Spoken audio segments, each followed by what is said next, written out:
मुरली में रावण राज्य को अशांति का राज्य कहा गया है, जहां रावण 5 विकारों यानी बुराइयों का प्रतीक है। और यहाँ विश्लेषण उन 5 विकारों को सीधे सीधे हमारे शरीर की केमिस्ट्री से जोड़ता है। ये बहुत ही आकर्षक है। ये कहता है कि ये सिर्फ नैतिक बुराइयां नहीं है, ये न्यूरोकेमिकल गड़बड़ियां हैं। अच्छा, जैसे काम यानी लस्ट को डोपामाइन के असंतुलन से जोड़ा गया है। डोपामाइन हमें खुशी देता है, लेकिन जब ये लूप बिगड़ जाता है तो हम हमेशा और ज्यादा की चाह में फंस जाते हैं, जो अशांति पैदा करता है। क्रोध यानी एंगर को कॉर्टिसोल स्पाइक से जोड़ा गया है, जो हमारे शरीर के लड़ो या भागो वाले इमरजेंसी बटन को दबा देता है। और बाकी 3, लोभ, मोह और अहंकार।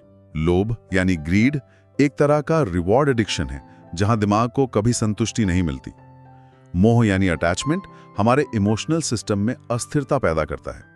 और अहंकार यानी ईगो हमारे फैसले लेने की क्षमता को धुंधला कर देता है। ओके।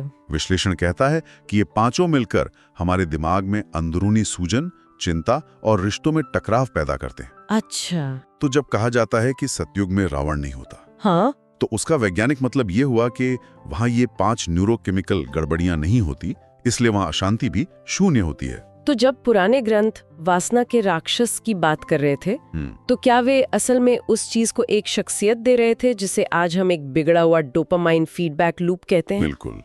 और गहरी बात यह है कि उन्होंने सिर्फ समस्या नहीं बताई, उसका समाधान भी बताया, वैराग्य या डिटैचमेंट, जिसे आज हम रिवॉर्ड साइकिल को तोड़ना कह सकते हैं।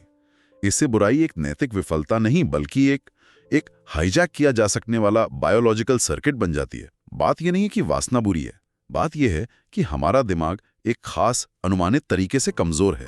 वाह।